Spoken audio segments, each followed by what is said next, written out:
Hello everyone, and thank you for attending our Bruker FLUXANA webinar, Tips and Tricks for Making Your Own Secondary Standards. My name is Archibald Harris. I'm the XRF Application Scientist for Bruker AXS, based in Coventry in the UK, and I'll be the moderator for this session.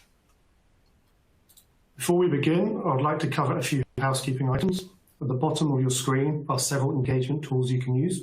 All the tools are resizable and movable, so feel free to move them around to get most of your event space. You can expand your slide area or minimize it to full screen by clicking the arrows in the top right corner. If you have any questions during the webcast, you can submit them through the Q&A tool. We will try to answer these throughout the webcast, but if a full answer is needed or we run out of time, we will get back to you later via email. A copy of today's slide deck and additional materials are available for download in the resource list. We encourage you to download any resources or links that you may find useful. For the best viewing experience, we recommend closing any programs or browser sessions running in the background. Webinars like ours are bandwidth intensive, so closing any unnecessary browser tabs will help conserve bandwidth and give you the best experience during this session. The webcast is being streamed through your computer, so there is no dial-in phone number. For the best audio quality, please make sure your computer speakers or headset are turned on and the volume is up so you can hear the presenters. Some networks cause slides to advance more slowly than others, so logging off your VPN is recommended. If your slides are behind, push F5 on your keyboard to refresh the page. An on-demand version of this webcast will be available in a day or two. You can access it using the same audience link that was sent to you previously. So introduce ourselves. My name is Archibald Harris. I'm the XRF Application Scientist here at Bruker. Joining us today is Dr. Rainer Schramm, CEO of FLUXANA, and Dr. Colin Slater from R&D Department at Bruker AXS. So I will hand over now to Dr. Rainer. Okay, thank you very much, Archie. I would like to introduce myself. So I'm a chemist working since more than 25 years in X-ray applications and since about 18 years in FLUXANA. And I would like to show you today in this webinar something about making calibrations and how you can resource standard materials. And the title we use today is Tips and Tricks for Making Your Own Secondary Standards for XRF. So what we mean with that is that we want to show you how you can resource calibration standards when in the real world you don't have some. So that's the key point here. And I want to guide you a little bit through all the kinds of ways you need to get a proper calibration in here. In the beginning, I would like shortly introduce what FLUXANA is doing for those of you who don't know our company. And in the end, we do not make any XRF instruments, but we can supply you with everything around. Yeah, so you see here the way going from the sample over the sample preparation, getting your, doing your XRF analysis and then getting your result. That's the way we go together with you. And so the first thing we could supply you with is all kind of preparation machines like fusion machines, electric or gas-based, or hydraulic presses to make those pellets, or dosing systems to weigh flux fully automatic. Another thing is that we can supply you with all kind of consumables, platinum ware you need for fusion, or liquid sample cups for doing liquid analysis, or the borate fluxes you also need for fusion as consumables. But also very important is that we operate our own commercial laboratory, which is working under ISO 17025 accreditation. And this is very important for you as a customer because there we practice every day like you doing XRF analysis. And that means that we learn about all the errors, about all the tips and tricks and you need to get a good result in the end. And having this running under accreditation, this would mean that also third party from the state government is watching us and is really checking if what we are doing is what it should be. Very new is our new training platform, FLUXAMINAR. If you haven't been there in the internet, you should go there once. On this platform, we are offering now new online training courses for doing XRF, all different kinds. So it would be really important that you have a look there. Another point, what we do is we operate a database, which is called FLUXSearch, where you can resource all certified reference materials which are commercially available worldwide. Yeah, so this is also something important when we are talking about doing calibrations. And just about 3 weeks now, FLUXANA is also having an accreditation as a reference material producer under ISO 17034. And last but not least, we are organizing once or twice a year proficiency tests for XRF analysis with different applications from time to time. So this could be for everybody of you interesting, just comparing their own laboratory with someone else. Okay, now let's start with this webinar and our tips and tricks. And the first thing I want to explain here is the way how we make results. Yeah, so always we start with a sample. We have to prepare it, then we measure it by the XRF instrument, and then we produce whatever result. But the most important thing to understand is that by doing a calibration for XRF, we always compare things. That means we compare our samples with a certified reference material or a reference material we use during the calibration. And this is an important point because I will come back to this when we are talking about how is the traceability and the uncertainty of our analysis. So the first application I would like to present is a raw material calibration, which you can also get as a GEO-QUANT basic application together with your Bruker system.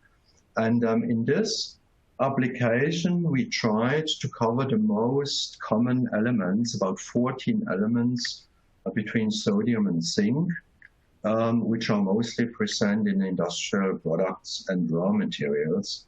And we want to analyze them or prepare them as few speeds. And I would like to show you how we build it up then here, the calibration package. So first of all, we resource the databases. That means our own one, I mentioned already, this FLUXSearch.com, but also there are other databases which are very interesting, like the COMAR, operated by BAM in Berlin, or the CRM, which is from the MP in Mainz, where you can also resource geological samples. So that means we are looking for powders which are certified, and we look also about a wide variety of materials, like you see it here, starting from gypsum over dolomite, bauxite, limestone, clay, granite, sand, some iron-rich things like iron ore, ashes, glass, or refractories. Yeah, so a wide spread of different materials we just use to combine an application package. Here, I tried to give you an overview about the concentration ranges for the elements. And then you see here, for example, for iron, the calibrations covers from 0 to 100%. The same for silicon and calcium. Aluminum is going up to 85, and then it's going down. You see from the gypsum, the sulfur is covered until 55%, and the magnesium from the dolomite. And then I just multiplied by 10 so that you also see the minus. So this means phosphorus is calibrated up to 7%, and the potassium to 5%, titanium to 4%, and so on. We are going down now to the minors. That means with the powders we have selected here, we are covering a wide range of these 14 elements over different concentrations. So now I would like to make a poll. That means I would like to ask you who made the calibration you are using for your most important application in your laboratory. Was it you, the instrument user, or are you using a supplier calibration? Was it a third-party company like FLUXANA coming in and doing calibration? Or you are just not sure you don't know. So I just give you a few seconds so that you can fill out this poll very quickly.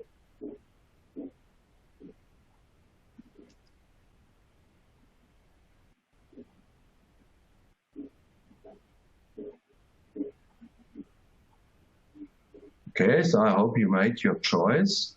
I have then directly a second poll also.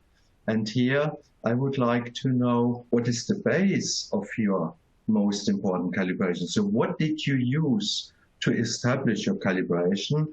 Were these CRMs or reference materials, or let me say in-house standards, or you just use the standardless package which comes with your instrument, or you just don't know? Again, I give you a few seconds to make your choice here.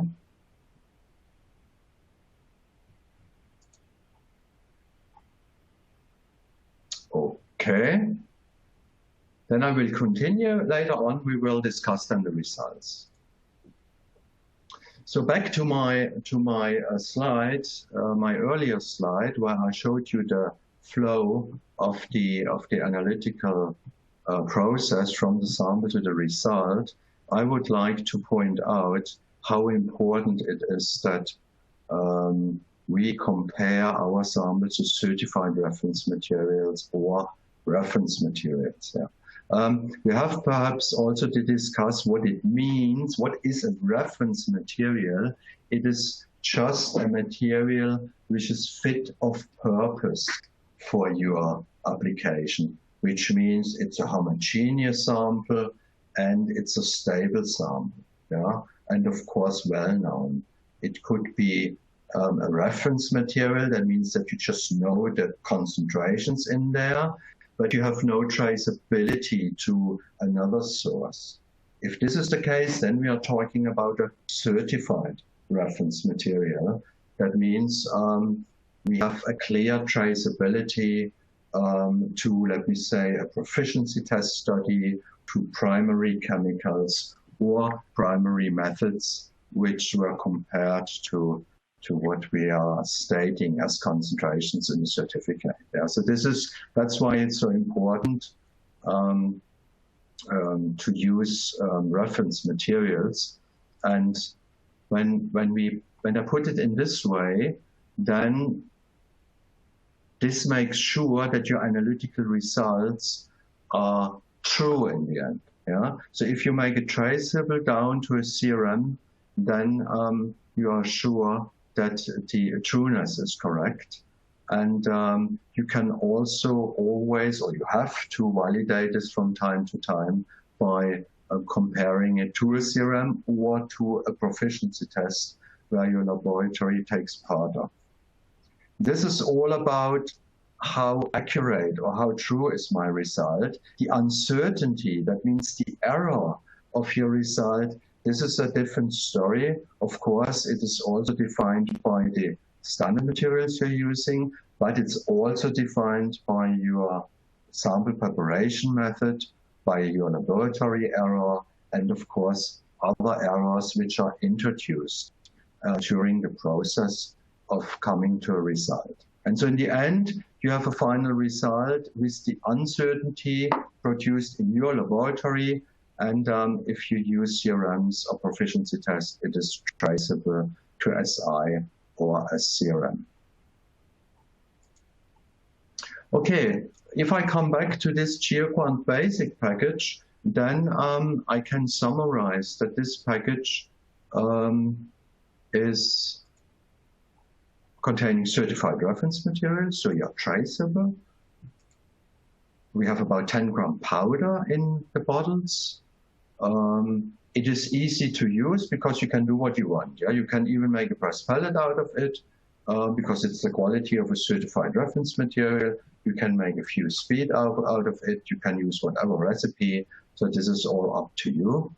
But on the other hand, you get a software template when you buy this by Bruker, and which already defines the measurement parameters and gives you an advice also for sample preparation. It includes suited drift monitor samples for the long-term stability, and it also includes certified reference material to validate what you are doing. Yeah, so in this way, you have the possibility to establish this very quickly in your laboratory, ready to go. So now let's see the poll. Yeah. So I asked you who made the calibration you are using for your most important application. So half of you are doing the calibrations themselves. You see 1/3 is coming from the instrument supplier, and about 10% was done by a third party. And of course, sometimes everybody left the laboratory, so you don't know who made it.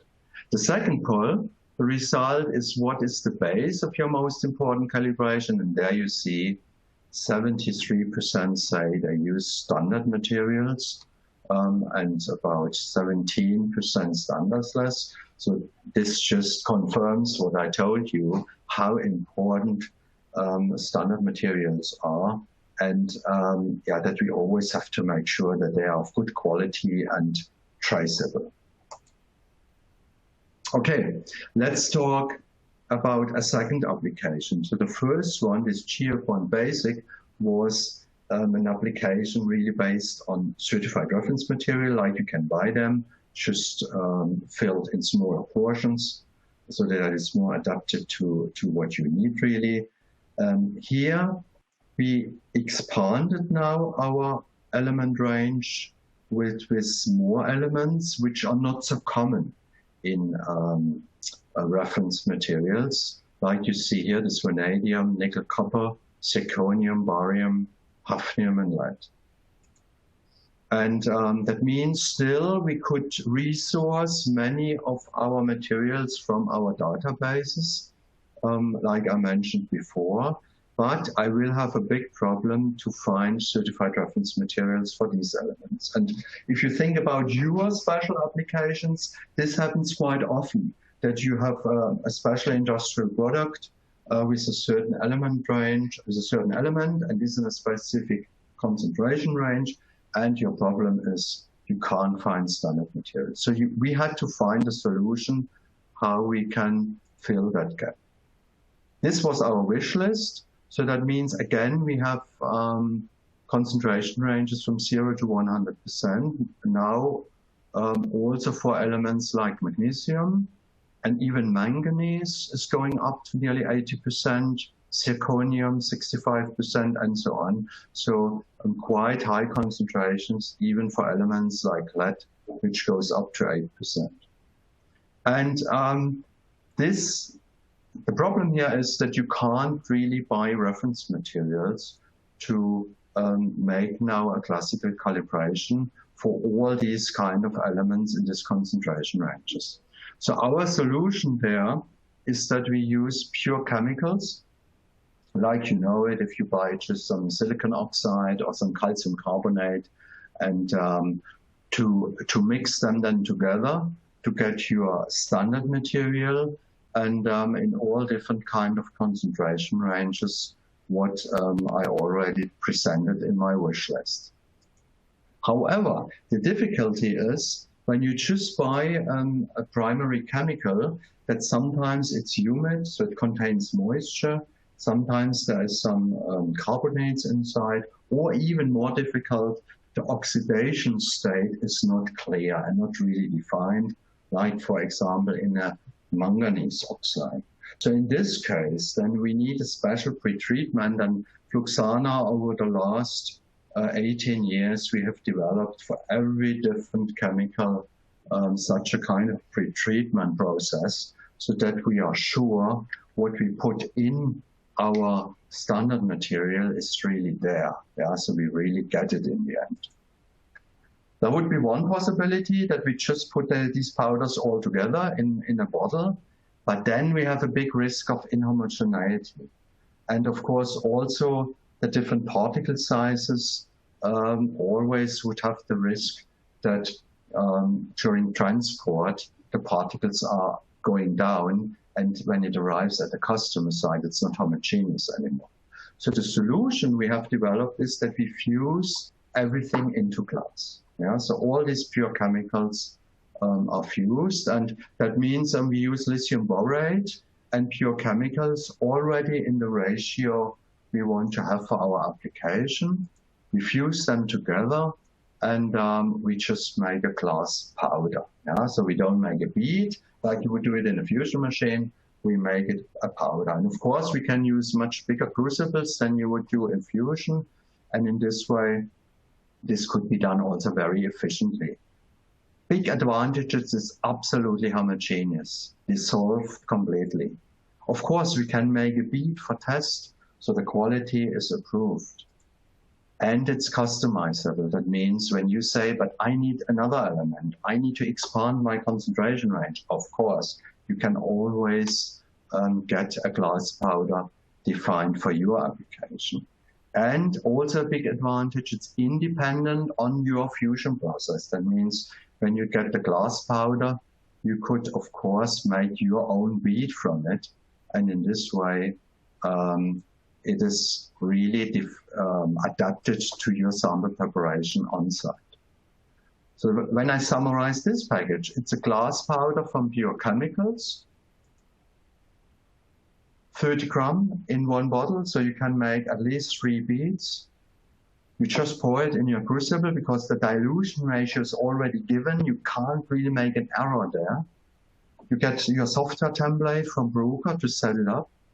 It includes the drift monitors for your long-term stability.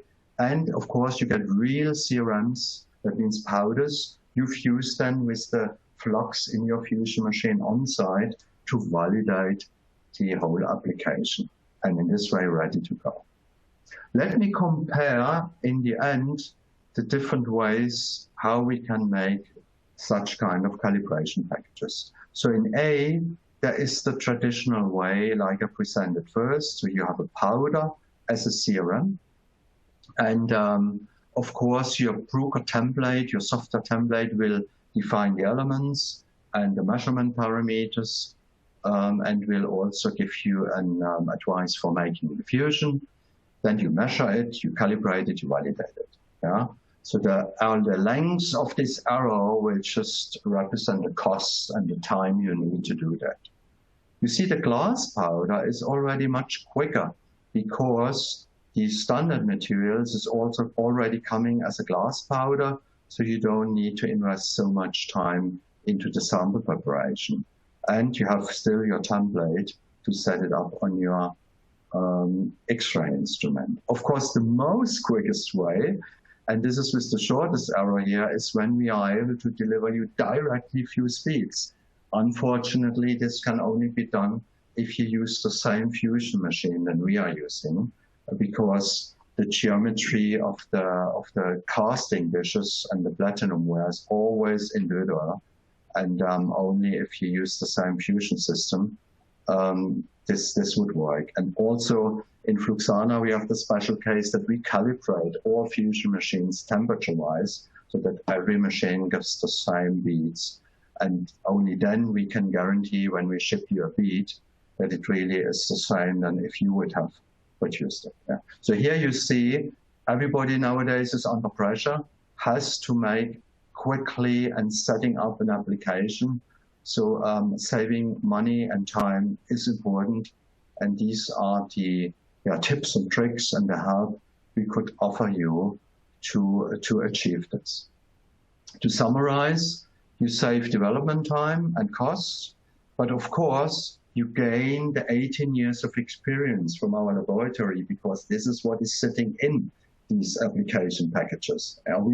Some of them we made probably several hundred times already on different X-rays models. And so in this expertise we give to you. So this is a kind of ready-to-go application. That's why we can also give you a certain guarantee on the performance, and that you get really a calibration with low error. And especially newcomers, they have then a very good reference to become quickly an expert. And of course, we are always there for after-sales support. And again, very important to mention that we are observed by third party, by the state government authority, which checks the accreditation every 1.5 years, that also makes sure that all our procedures are really under control. So at this point, I will stop my lecture. I say thank you already for listening to my application, and then I would like to hand over to Colin Slater, which will go now deeper into tips and tricks and all the other issues you will have. Thank you very much, Rainer. So I think, as Rainer said right at the beginning, the beginnings of your calibration are the standards that you use to set it up, which is why it was important to us to get somebody with Rainer's expertise to actually talk about standards and so on. What I'm going to move on to now are, assuming that we've got some standards, or assuming we've got some material we could use to make a calibration, how you can take that forward and maybe even start turning some of your own materials into suitable reference materials for other calibrations if true CRMs aren't available. So we start off with the question then. So what's the problem here? Why can't I just take some material that has the right elements in that I need and just use that? Well, the answer is matrix effects, which leads to the secondary problem, lack of availability of CRMs for all different types of materials. The CRM databases, for those who've ever looked at, say, Rainer's FLUXSearch database or the BAM database or so on, there are hundreds and hundreds and hundreds of thousands of them listed in there. But there isn't an example of every single different type of material you may ever want to measure. Certified reference materials have to come from somewhere. Most of this, for example, the geological ones are dug out of the ground. They're just normal materials that then an accreditation body, for example, FLUXANA, have then taken a certain amount of this material, and it's then certified through some sort of round-robin process between different accredited laboratories and so on, which means then there's only ever a finite amount of most CRMs as well. So the CRMs that you have now may not be available in 4 or 5 years' time, depending on how popular they are, how much was produced to start with. What do we actually need to take into account this? So I say about matrix effects. Now, if we, and before anybody panics, I'm not going to dive into the detail of fundamental parameters, just a sort of glancing mention here. These are essentially the basic parameters that affect how the signal you see from the sample represents the composition of the sample. As Rainer said right at the very beginning, XRF is a comparative technique. So we have to compare the intensities we get to something. So we make a sort of a model. And that means that the materials that we use to make the model have to behave in the spectrometer the same way as the unknowns or the production samples or whatever it is that you're trying to get some analysis from. A very graphical example of a particular problem here. So I've got here two different samples. So this was so the red spectrum here was taken using a sample of iron sulfide, and the blue sample here was taken using barium sulfate. so sulfur in 2 different oxidation states. Now, I think it's fairly clear to see there's a bit of a peak shift there, but if I just, if I mark up to say, if we'd set our application up here, measuring sulfur at the sulfide position, so for typical WDX applications, you measure with fixed points for the peak and fixed points for backgrounds. That means if all of a sudden your sample actually contains sulfate or a mixture thereof, it means the intensity that you're actually going to use to calculate a concentration is going to be completely wrong compared to the corresponding intensity for, say, the same amount of sulfur if you only had sulfide in the sample. So this is obviously going to lead to inaccurate results.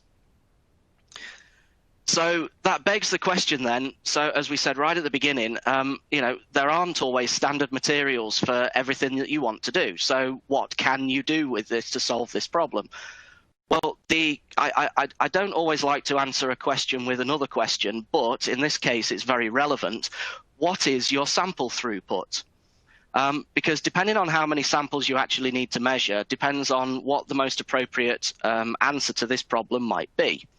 So if say a typical customer might answer to, yeah, well, some of our samples we need an answer within kind of 15 to 20 minutes of the sample turning up, because we need to make a decision on whether the material's any good, or we need to know whether the furnace is working, or whatever the process is.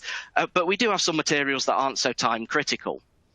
So if we look at our sample preparation options that we have available to us, so for solid materials, we can, if we sort of exclude metallic type samples for a moment, we've got loose powders. We can measure things as a loose powder. We can press the powders together to make a pressed pellet, or we can make a fusion bead.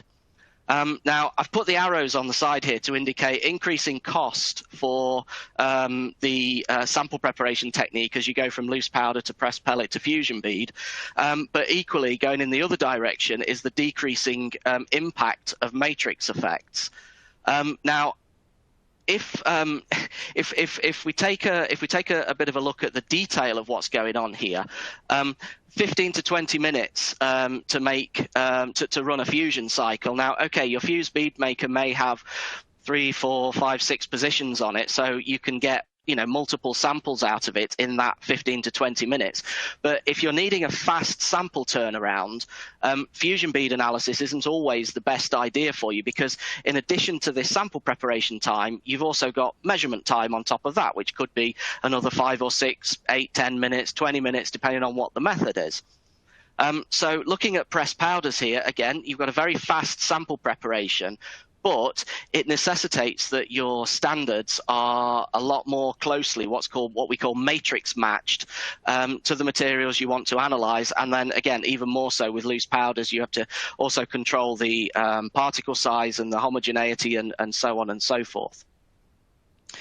So for the material, so to answer this particular question, then what I would always turn around and say is that if your results are not time critical, a wide oxide calibration, what we call a wide oxide calibration, and Rainer gave 2 examples of this. So our GEO-QUANT Basic and GEO-QUANT Advanced packages would both be examples of wide oxide calibrations. They would be a really good way of getting the results out, because if you needed to ignite the samples first, that's obviously going to take a bit of time. Then you need to fuse them, then you need to run them. So, you know, you're talking maybe, you know, a few hours for that whole process to take place. For the time critical samples, what we can look at doing is taking some of your own production material and actually turning those into reference materials. And as Rainer explained at the beginning, the difference between a reference material and a certified reference material, a reference material being something that's just fit for purpose. So obviously, if you want something that's perfectly matched to the unknown samples that you want to analyze, taking some material from the same production process is going to be the best source of material for that type of calibration. However, of course, you don't at the moment have any calibration values, which is where, again, your wide oxide fusion bead type calibration can actually help. So what we actually do then, we would start off with, you need some sort of traceable calibration. As Rainer explained at the beginning, any of, for example, our GEO-QUANT type packages could be used for this sort of analysis. They're fully traceable by to CRMs or to primary chemicals and so on. So everything, so your measurement result, the trueness of your measurement result is guaranteed. What we then do is take a selection of your production material, fuse it up to the same recipe as the wide oxide calibration method, and then measure them against the calibration. And you can see in the middle here, I've now got a bunch of yellow dots that are kind of in the middle here at around about the sort of 30 to 40, 45% range here. This gives us values for each of the production materials that you've taken. Now, this brings me on to what I'm going to call my first top tip here. If you're taking production material, or if you're taking sample from a particular process, typically, unless you don't really have much control over the process itself, typically the concentration ranges are not too widely spread. So what it helps to do is actually take quite a bit more material, or quite a few more samples than you think you're actually going to need. The number of standards you typically need as a rule of thumb that we tend to give to customers during training courses and things is this 2n+1 rule. So where n is the number of correction factors, and so you need twice plus one the number of standards in order to correctly model all of the correction factors and things that you need to do. What you should also think about doing to test the homogeneity here is maybe think about measuring duplicates or even triplicates of these samples, and then maybe taking an average of those concentrations for that material. The reason I say to do all of this is quite simply, instead of having all the points spread out neatly, if they're all clustered up around a single point like this on your wide oxide calibration, so the results are all very, very close together on your wide oxide calibration. When you try and turn that into something like a pressed pellet calibration, you're going to end up with something more like a calibration cloud rather than a calibration curve, and obviously your results are going to be complete garbage. So we'll assume for the moment then that you've taken a sufficient amount of material that you've managed to then select the ones that will give you a reasonable concentration spread and so on. What we would then do is take the same production material again that we prepared as fusion beads and press them up, because we now know we already know that the pressed pellet technique is a lot quicker. We can produce prepared specimens a lot faster. And for anybody who saw the webinar that I gave with the collaborators from Herzog last month, you'll see that with modern grinding and pressing instruments, you can actually make extremely reproducible pressed pellets once you've established the correct protocols for the material you're actually looking at. So all the things that Rainer was talking about at the beginning about sample homogeneity, particle size homogeneity, can be very carefully controlled in a pressed pellet for this sort of specific kind of application. I want to make a couple of general comments now. So we said that if you've got samples that aren't very time critical, that you could just measure them against your wide oxide calibration, your sort of general oxides calibration, or whatever you want to call it. Fusion bead analysis is not matrix effect free, and having been to lots of conferences and been to lots of training courses and given lots of customer training and so on, I hear people talk about fusion beads being the answer to life and the universe, and well, it's the answer to a lot of questions, but it's not the answer to every single question. The fusion bead technique itself is an oxidative digestion. That means that whatever you start with, you're generally going to end up with this sort of glassy amorphous mixture of oxides that are going to be reasonably standardized. Now, of course, the flux mix and so on only has so much oxidizing ability and whatever, and if something's already in a much higher oxidation state, it's clearly not going to change that at all. So there are limitations to this technique, but a much better way of describing the fusion bead technique is that you achieve a stabilized matrix, in that if you do it properly, and as Rainer said when he was describing the way that FLUXANA set up all of their fusion machines and so on, if you do it correctly, you should be able to achieve the same result every single time you do this. Which brings me on to sort of my second top tip, if you like, for producing these wide oxide calibrations. Make sure your wide oxide calibration actually does contain some similar materials to those which you would like to analyze. By which I mean similar-ish ratios of the elements in similar-ish concentration ranges, and pick an appropriate fusion recipe. Not all materials will dissolve in all fluxes. So again, making fusion beads is an awful lot more difficult, or I should say making fusion beads well is an awful lot more difficult than making pressed pellets well. You need to make sure that your flux chemistry is right for the elements you want to dissolve into it. You need to make sure that you've not put too much sample in there, that you actually do get it all to dissolve and you don't end up with little inclusions which can cause cracks and all sorts. And yeah, there's a whole heap of extra considerations that need to be made. What I mean by pick appropriate concentration ranges and appropriate samples for what you want to actually look at, we offer a sort of range of what could be considered general oxide calibrations, but we offer them for specific material types. So CRMs, for example, contains exactly the same 14 elements in it as GEO-QUANT Basic, except that because CRMs is set up with only certified reference material cements, it means that the concentration ranges are more closely matched to a cement sample, whereas GEO-QUANT Basic is designed for much more flexible material analysis. So, for example, I put on here for CRMs, the silicon dioxide concentration range goes from a bit below 20 to a bit above 31, whereas in GEO-QUANT Basic it goes from about 0.5% up to nearly 100. Now, that said, you can still measure a cement sample against GEO-QUANT Basic, and you can still measure a very high silicon containing sample against CRMs, and you will still get a result out of it.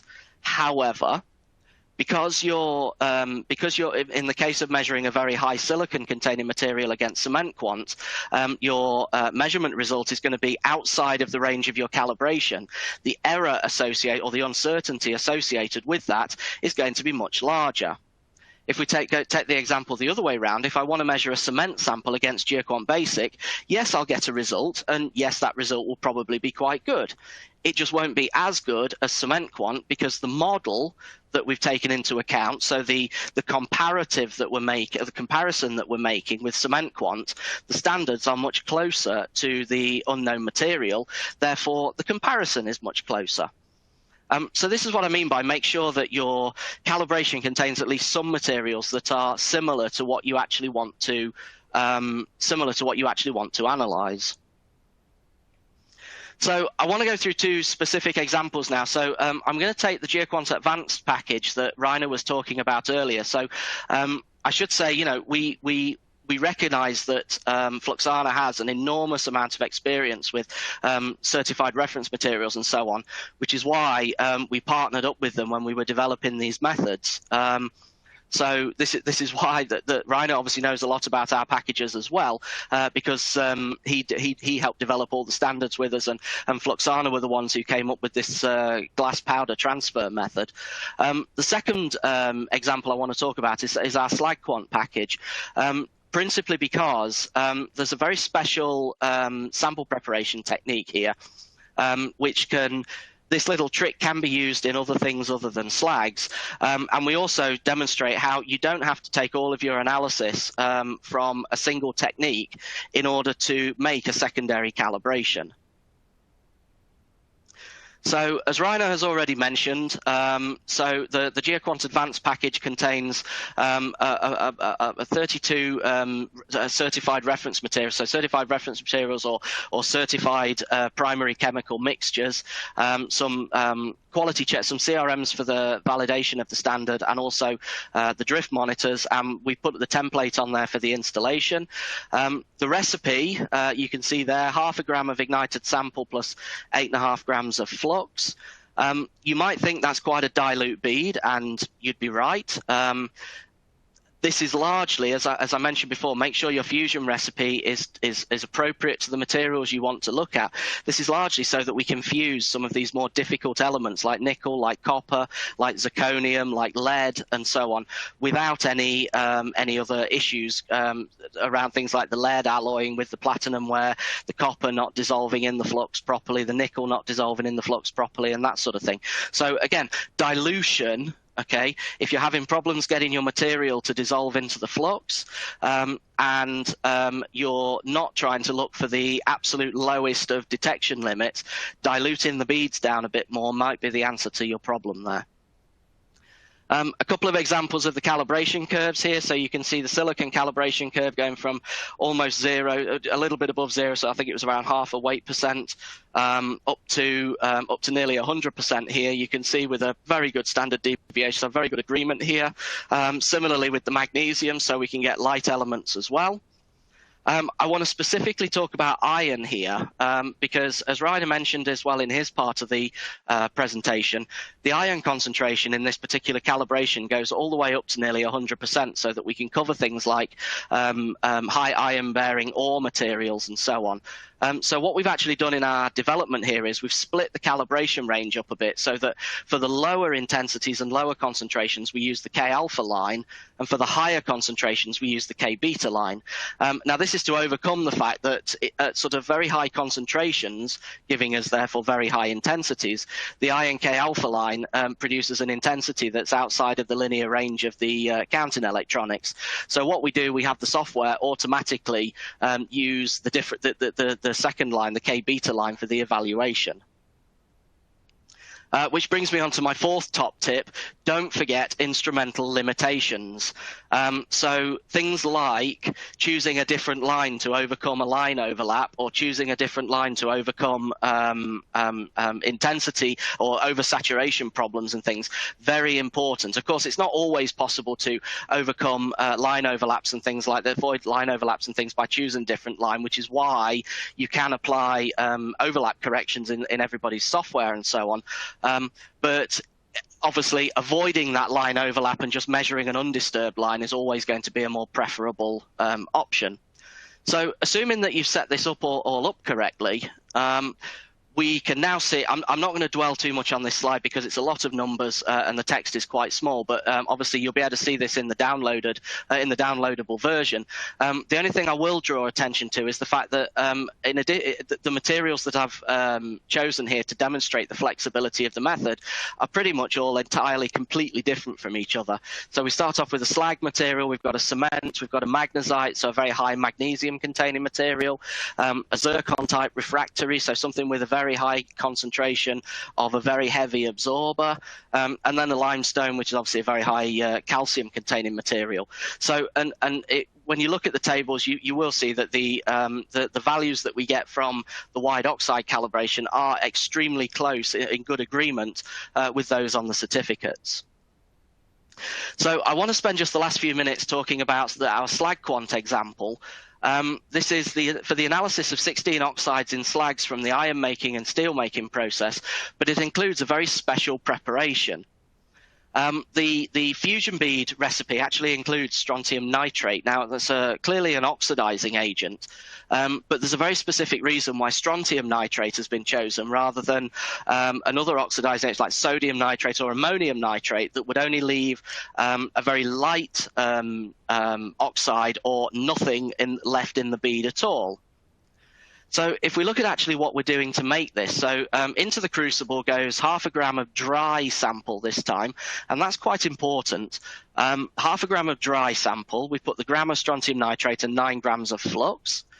We set off the fusion process, and then during the fusion process we lose any volatile species from the sample because we've taken dry sample and not ignited sample, so it still contains any carbonates, any sulfur, any chlorine, and other volatile species.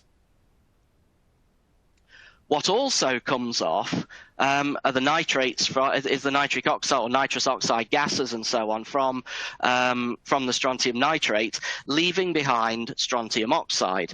Now, if we apply a little bit of chemical stoichiometry and a little bit of maths to this, what we actually get is that 1 gram of strontium nitrate turns into almost exactly half a gram of strontium oxide. So what the final fusion bead actually contains is, okay, around about half a gram of dry sample minus any losses. So there's going to be a little bit of variability here. We get half a gram of strontium oxide and the 9 grams of flux.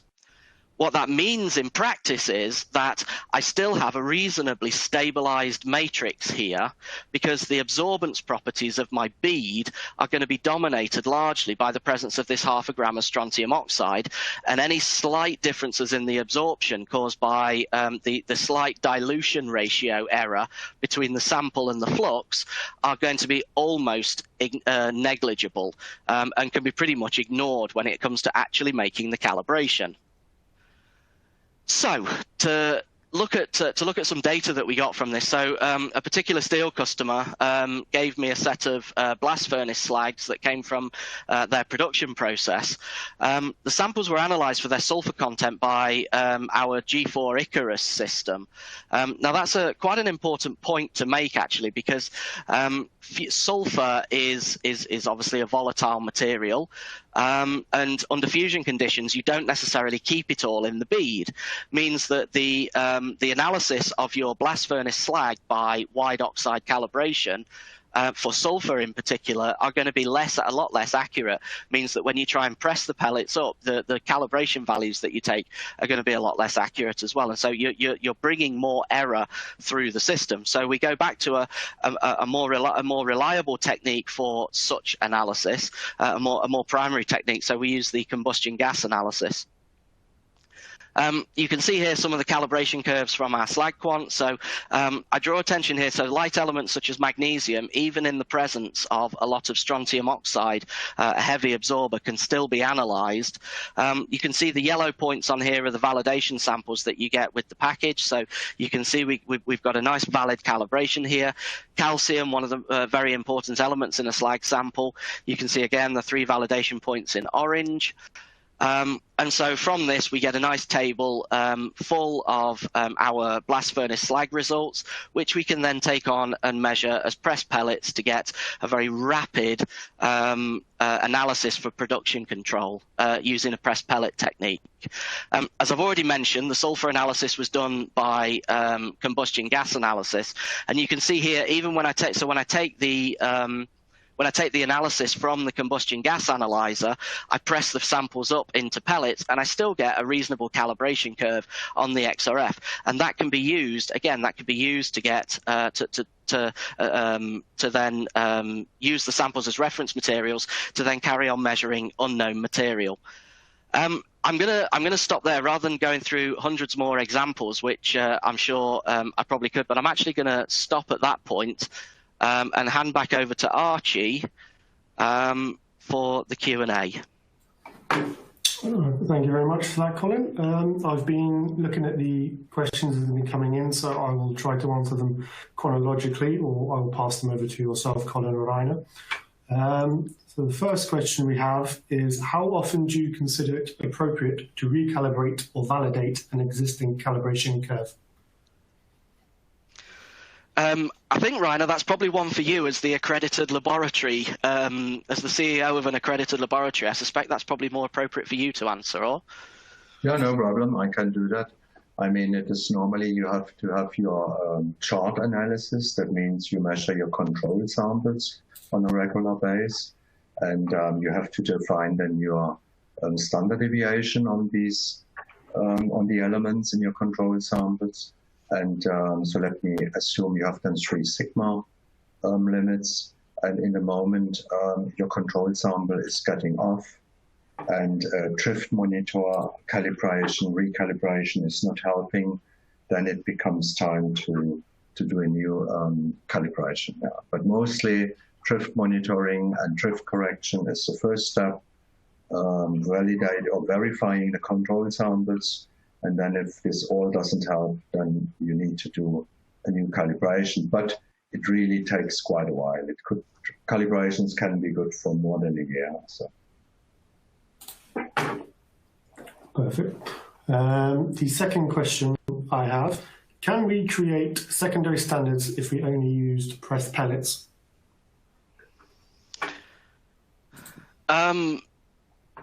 Theoretically, yes. In practice, the results are probably not going to be as good, because the benefit of making your secondary standards, or the benefit of turning production material into a reference material, if I say it in those terms, the benefit of turning a production material into a reference material using a fused bead method is that you stabilize matrix effects much more in a fusion bead than you would in a pressed pellet.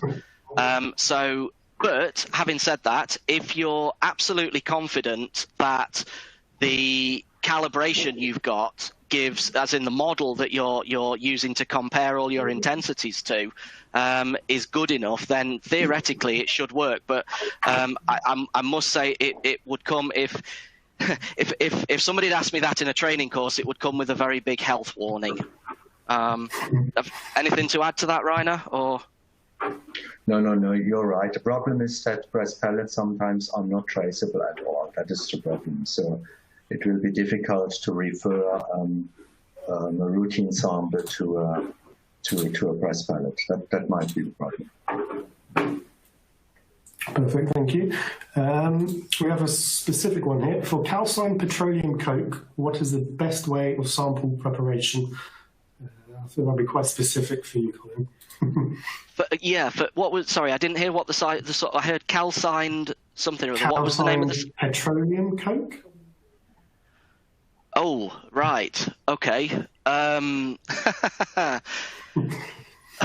It's going to be I guess it's going to be very difficult to fuse this material, because you probably won't end up with an awful lot of it left if you try and fuse it. I guess for something like that, unfortunately, you're probably going to end up having to make pressed pellets out of it. And yeah, I mean, I'll be honest and say I haven't had so much experience with these, I mean, petroleum coke in particular. I've had experiences with coke samples from other sources. So like coke samples that you would use in say the steel making industry and things. Depending on what you're actually looking for in it, it may be possible to fuse the material, but you possibly lose quite a lot of it. Yeah, you're probably going to end up having to do pressed pellets with that. And yeah, good question. We might have to go away and have a think about that one and answer that one in an email afterwards. Yeah, of course. Anything to add, Rainer, or anything from your experience, or? I would say if you're looking for sulfur, it will be pressed pellets. And if you're looking for the minerals in there, you would ash the coke first and then do a fusion from the ash. That would be one option. Okay, that's perfect, thank you. Here's one for you, Rainer. The life of a CRM or fusion bead. That is the question. How long? Can you repeat that once more? The shelf life of a CRM fusion bead. Oh, okay. It depends a little bit on the elements we are looking for. The big problem on fused beads is that they take moisture if you're not careful. That means if you store them in a really dry, good environment, this is okay. But any fingerprint and any moisture will attack the surface. And then the very light elements like sodium and magnesium, they are affected immediately. The more heavier elements, they are not. That means an iron will be stable in a bead which is 1 year old, but not a sodium. So that's perhaps the best answer. Okay, thank you. I guess it's also just one thing to add to that. If you want a bit of a rule of thumb for how to look at these things, again, this is something that I sort of say to customers when I've done training courses and things. if you just forget the fact that certain metals make fusion beads colored, but they should be like window glass. So they shouldn't be cloudy. There shouldn't be bits in them. And of course, if they are colored, you just hold them up to the light or so, and hold them up to the window or so, and you should be able to see straight through them without any opaqueness or anything like that. And as Rainer says, when they start to absorb moisture and things, what you tend to see is that the bead will start to go cloudy or milky. And you may start to see things crystallize out of them. So that's the point at which you need to be saying, need to make a new one of those. Okay, that's fine. Here we go. Can we, this one will be for you, Colin. Can we extend GEO-QUANT to include other elements on site using other CRM standards? So the GEO-QUANT Basic and the GEO-QUANT Advanced, absolutely yes. If you've got your own materials, if you've got your own in-house reference materials, your own in-house CRMs and things, absolutely yes. Just fuse them up to the same recipe. Add the lines in for the extra elements that you need if you're adding extra elements, or just if it's expanding concentration ranges, then this is no problem. If you're adding extra elements in, what you need to make sure you do is actually remeasure all of the standards that are provided in the standard kit with the new measurement method as well, so that all standards have all lines measured in them. But what I would just say is, though, to that, just be aware, just because an element is not certified in a certified reference material doesn't mean it's not there. So, like some of the GEO-QUANT Basic samples, for example, we know that they contain very, very low levels of certain other elements which are not certified. We've seen this from you can see this from standard list analysis. You can see little bits of peaks and whatever. So if you're going to then add one of those elements in as an additional element because you've got half a dozen standards of your own, what you obviously need to make sure you do is don't include the standards that don't have that element certified in them, because that will just increase the uncertainty of your calibration, because you don't have a reliable value to compare back to. Okay, thank you for that. We have a question regarding using lithium nitrate instead of strontium nitrate as an oxidizing agent. Which would be preferred? I'm going to pass that to you, Rainer, because I've never done it. I mean, it is, the lithium nitrate would also work, but the problem is that it's sensitive to moisture, so it's sometimes very difficult to handle. While strontium nitrate is just a nice powder. The other difference is the melting point. While strontium nitrate becomes a liquid at around 500-600 degrees, and then of course has a nice touch with your sample, the lithium nitrate is directly decomposing at a few hundred degrees, so much earlier. So the oxidation strength is not so strong than the strontium nitrate. On the other side, you can't see the lithium, so you don't have this disturbing element like strontium. So it's always give and take. I guess the same comment could be made if you were using ammonium nitrate as well. I mean, my experience has always been using ammonium nitrate as an oxidizing agent. It tends to burn off out of the boil off out of the sample before it's really done anything, because it evaporates too quickly. That's right, but there is another big advantage of ammonium nitrate is that it does not influence the dilution ratio because it disappears completely. And yes. Sometimes, if you only need a slight oxidation, like you have a little iron powder inside, also iron traces as metal, then this helps. And I've seen many customers, they just added a little ammonium nitrate to keep the platinum a bit safer. This would be one idea, to use that instead of something like strontium nitrate. Okay, thank you for that. Another specific one, probably for you, Rainer. A concern here is less than 1% of tungsten as carbide. Would fusion beads be better for this application as opposed to pressed pellets? I didn't understand this right. Sorry, can you repeat? I'll try to rephrase it, see if I can. The question is, yes. No, it isn't. It is in the inbox. They are using press pellets for silicon powder containing low concentrations of tungsten carbide. Would fusion beads be a better method for this application? If I start, oh, sorry, go on, Rainer. Go on, Rainer. It's quite a difficult application. If you say it's silicon metal, then it would be very difficult to fuse that. There's only one possibility with vanadium pentoxide to fuse that, and then fusion would be one option. It depends on what concentrations you are looking for. And if it's traces, then press pellet will give you a much better sensitivity. Are you looking for the majors? Then fusion is an option. So that might be an answer, perhaps. Yeah, I was just going to make exactly the same comment, that if you're only looking at 1% tungsten or tungsten carbide, whatever it was, by the time you've diluted that in a fusion bead, you lose all your sensitivity, which means your uncertainty will obviously go up. So yeah, generally speaking, if you're looking for very low concentrations, press pellets are always the way forward if you're more interested in the trace analysis. Okay. Just while I go on to the last question, we will be answering any remaining questions individually by email.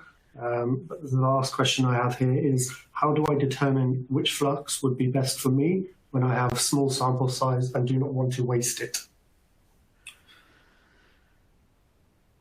Ask. Yeah. Okay. Okay, I will make ask a try. someone who knows. Yeah. I will make a try. So which flux is good for a sample always depends a bit on how good this sample will dissolve in that flux. And the flux, we have the variety between pure lithium tetraborate and all kind of mixtures with lithium metaborate. And we know that, for example, silicon-rich samples dissolve very well also in metaborate-rich fluxes. While if you don't have silicon oxide present, you need a lot of lithium tetraborate to get still a glass. Yeah, so, and then the dilution ratio becomes an issue. So there are many parameters which will influence that. If you email me offline with your exact sample details, I probably could make you then a more detailed proposal. Yeah, that would always be my answer. Is if you've got specific samples that you need advice with, just either get in touch with FLUXANA directly, because the chances are they've probably seen that sort of sample at some point, or contact your local Bruker applications representative, and somebody will be able to answer the question. We between us and FLUXANA, we've got a massive wealth of knowledge, and anything that we haven't seen, we would typically go to FLUXANA and ask for their advice as well, because again, being a certified contract type laboratory, they also see a massive variety of samples as well. So between them and us, we've probably done it before. Okay, thank you. So I'd like to take this time just to wrap up. You may be able to contact us at any time as Colin and Rainer said, to gain more information or ask any questions. Brochures, application notes, lab reports are available to download on the resource list. An on-demand version of this will be available from tomorrow using the same URL that you received in the email. You're more than welcome to sign up for other upcoming and on-demand webinars at the link provided online, and I would ask you to please fill out our exit survey to let us know how we did and provide some positive feedback. Okay, I would also say thank you very much for everybody attending to this seminar, and if you have any questions, you could email me directly. The contact is presented in the presentation. Thank you very much from my side. Yes, thank you very much.